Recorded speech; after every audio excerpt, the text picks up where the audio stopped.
Our kitchen in Port Richmond, and for those who don't know, it's a working class river ward in Philadelphia. Our kitchen there was really small. And my mother had not one bit of countertop except for the drain board next to the sink or the kitchen table where she worked to prepare the food. So preparing and serving the food was always a balancing act of moving the food from one place to another without spilling anything. We also had virtually no storage space. There was one little tin cabinet upon which the toaster sat, and I think she also stored food on top of the refrigerator. Our freezer held ice cubes and not much else. Since there were any number of local stores that sold fresh meat and frozen vegetables, we were a short walk from any number of stores where we could buy food almost every day. And since my dad worked 2 jobs, he expected a full dinner every single night. Meat, usually mashed potatoes, veggies, and dessert, usually Jell-O pudding or canned fruit, or maybe fresh fruit in the summer. And we also had no air conditioning. So my mother worked in the summer heat like we have this week, preparing dinner, usually with all the burners and the oven on, fans blowing almost uselessly in the window, a handkerchief tied around her brow. Over the course of the years, we never did get air conditioning, but we got a larger refrigerator where my mother could store more food. As the Northeast grew during the 60s, large supermarkets began to appear in neighborhoods just north of mine, so my mother began to shop there instead of in the local stores. And as a result, the local stores were first forced to repurpose themselves or close. Some became hoagie and pizza shops. A new side effect, augmented by women returning to work, meant that quite a few families began to eat pizza and hoagies and sandwiches for dinner instead of a home-cooked meal. One of the many blessings of summer were visits from the fruit wagons, which we called the huckster, because the driver, sometimes on a wagon pulled by horses, giving away how old I am, sometimes the driver of a truck would get out and hawk his wares and yell, "Strawberries, strawberries." He also had blueberries, grapes, peaches, lettuce, peppers, and cucumbers. Unlike now, those fresh fruits were unavailable in the winter, so they were a real treat. Also back in the day, we had trash collection and garbage collection, or discarded food. And I didn't know it at the time, but the garbage collectors had something to do with feeding the pigs across the river in New Jersey. Those farms that grew all those fresh fruits that we used to enjoy during the summer. And now, of course, if you've been to New Jersey, it's covered with McMansions. And it's hardly the garden state that it used to be. Most of the farms and the animals are gone.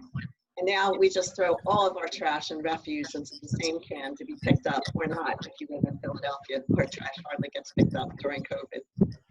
So it's really interesting how one set of circumstances can result in another set of circumstances, and those circumstances are not always value neutral. So I grew up thinking that everyone's mother made breakfast, lunch, and dinner for them. I thought that everyone had a mother who would go to the corner store every night and buy them an ice cream cone for a night treat in all kinds of weather. A mother who would chase after the huckster to buy fresh strawberries for us to eat for dessert. I thought everyone had enough to eat, just like me. And of course, I was absolutely wrong. My Aunt Peg always seemed to find people that needed help.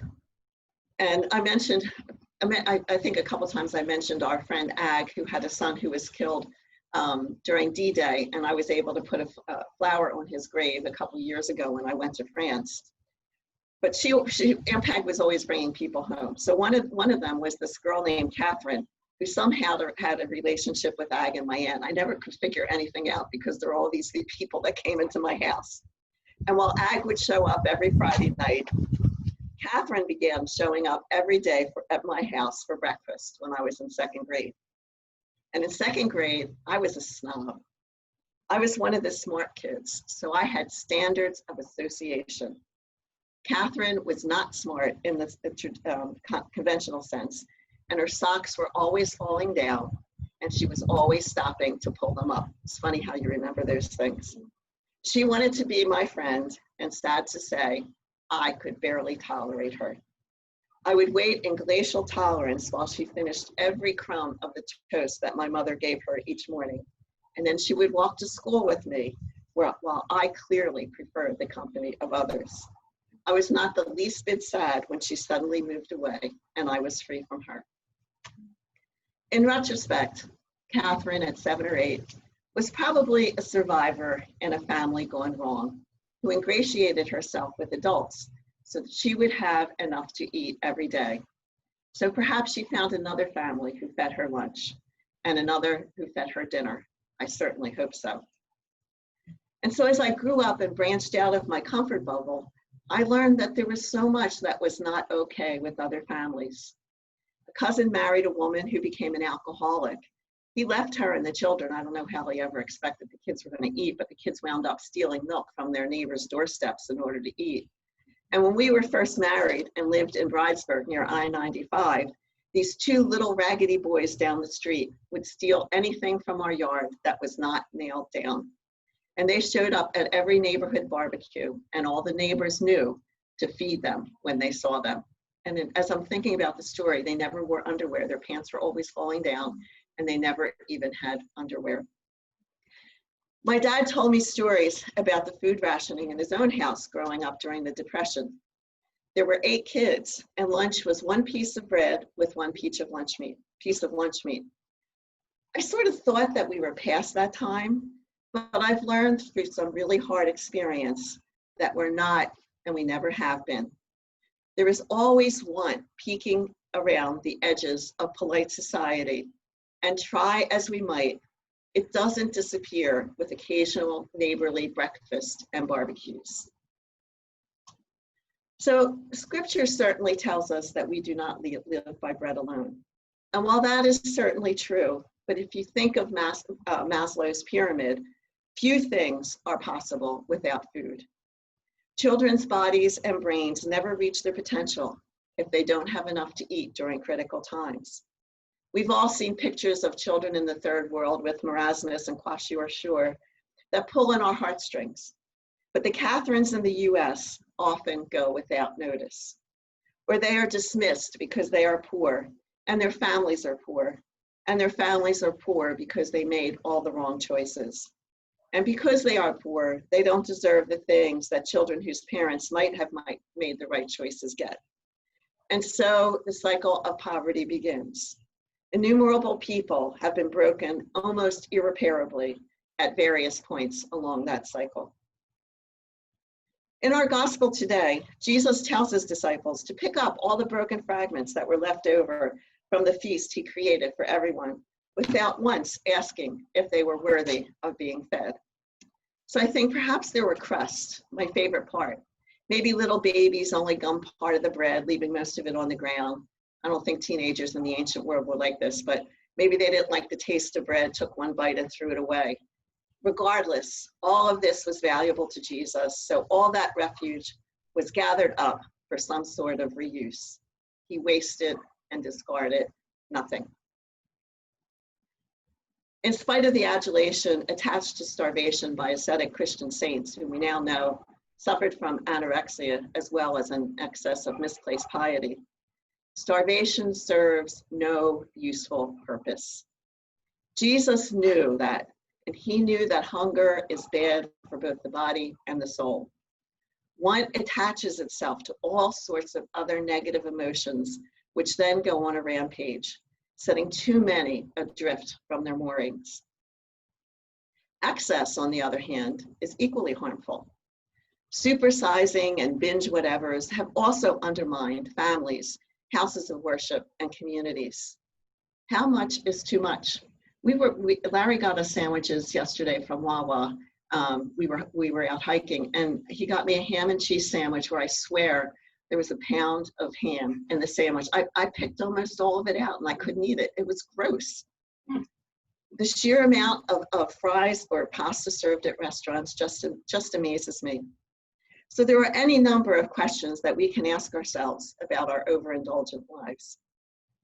But having all of this excess stuff has not made America or Christians generous. While quite a few individuals are very generous, we as a nation take the abundance of this land provided by our loving God and squirrel away and hoard it, while our brothers and sisters still go hungry. There is so much worry that some of us, usually the least among us, will somehow get something for nothing, that some people are just undeserving. There is great worry that great generosity in a time of great trial will make people lazy. Can you imagine? We live in a time where millions of people are out of work because of COVID.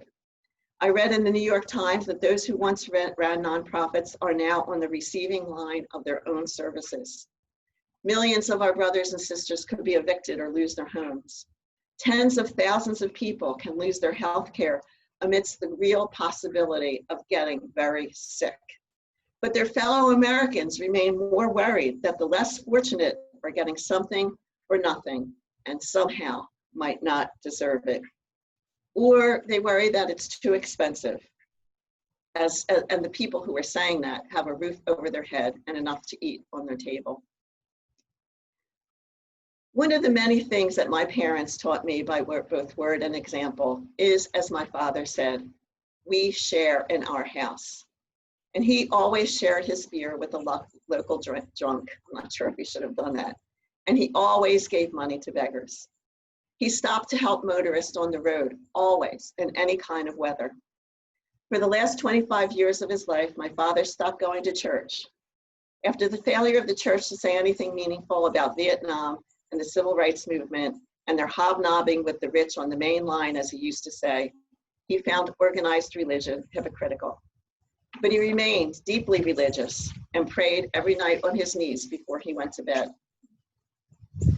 There are a lot of people who think that they are part of the house of God because they visit it every Sunday and say nice things about the divine and even contribute varying amounts to its upkeep.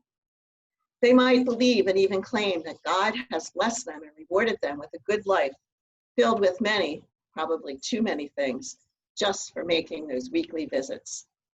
Yet the words sharing and generosity remain almost foreign to them, even though our God clearly stands on the side of the poor and downtrodden, who are always in the most danger. As Jesus famously or infamously said, I have come to heal the brokenhearted, to give sight to the blind, and to set the free oppressed. He did not come to set standards of association. In our second reading, Paul claims that nothing can separate us from God. Not persecution, not famine, not the sword, nothing. But Paul is incorrect. There has always been something that has separated Christians from really living and breathing the divine, even when they don't know it, even when they think that they and God are good buddies. And that thing is excess and all that comes with it: power, pride, wealth, standards of association, judgment. And it is the belief in the necessity of excess, my friends, that explains the difference between a people's faith life and the way our world looks. While these seem like hopeless times, I am going to take some words from the saintly prophet John Lewis, who never lost hope in times that were probably even worse than this. If you see something that is not right, fix it. It is not right that our brothers and sisters go hungry in this pandemic. It is not right that our sisters and brothers lose their homes over something that is beyond their control. We must fix that even if it costs us. As our brother John said in his faith-filled life, nothing can stop the power of a committed and determined people to make a difference in our society. Why? Because according to John, human beings are the most dynamic link to the divine on this planet. And so, my brothers and sisters, be that dynamic link to the divine. Fix what is broken. Call out what is wrong, because the lives of our brothers and sisters depend upon it.